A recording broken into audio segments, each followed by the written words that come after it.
Hey everybody, today is Friday, July the 20th. Just want to make this video real quick for, it's actually a delayed response for Pretty and Prickish, who asked me a few weeks ago, what do I think about Syria? And as of course everyone should know that recently 5 Jewish Israeli citizens were killed in Bulgaria by a terrorist who exploded himself on a bus. Now everyone is tying the civil war in Syria to Israel's upcoming or impending venture into Iran, which in my personal opinion they don't want to mess with, for a lot of reasons. One reason being we were in Iraq for almost 11 years and we never controlled one street in Iraq. Now for you history buffs out there, you will know that Iran defeated an American-backed Iraqi force during the Iran-Iraq War of the 80s. Never minding that they were willing to fight to the last man to defend their territory.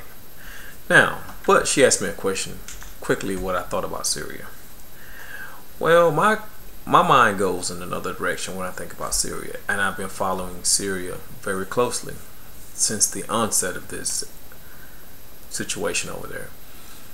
And I think it's a crying shame that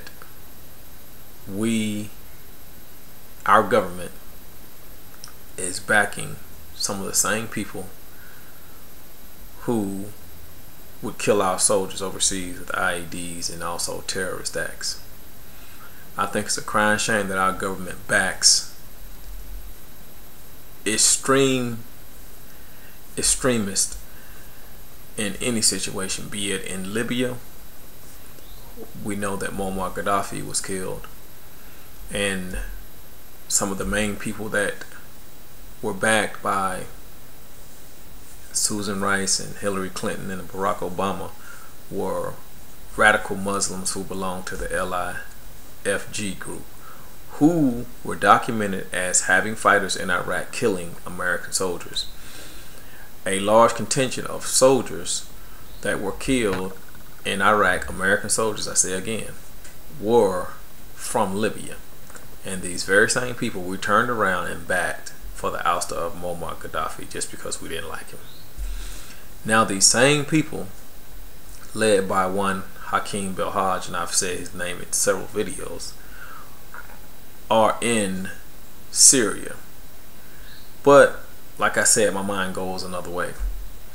What does the American soldier or American veteran who's gotten blown up by an IED, who's now disabled, think about this whole fiasco? How is it that a soldier who purportedly fought for democracy in Iraq or Afghanistan, and one of the tools that allegedly fought against this democracy was a terrorist attack, an IED attack that some people call gutless, spineless, cowardice? But I understand people have to do what they have to do in their countries to survive.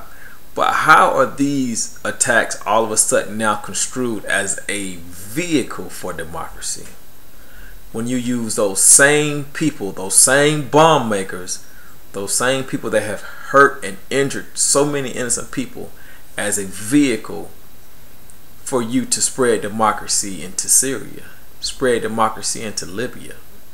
It just doesn't make sense with me, and it doesn't sit right with me.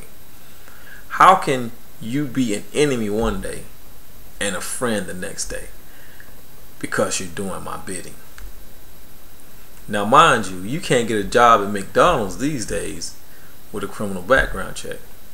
Yet we can interchange these terrorists or these extreme Muslims and use them at our whim. And let me tell you something real quick to my Muslim brothers who might be listening to this. It's a crying shame that you all will kill each other under the guise of America giving a damn about you. If we could kill 1.5 million Muslims from 1992 until 2011 with the fiasco in Iraq, what makes you think that America gives a damn about 17,500 Muslims who so far are Arabs so far who've been killed in Syria? Get it together, people. Iraq is just next door.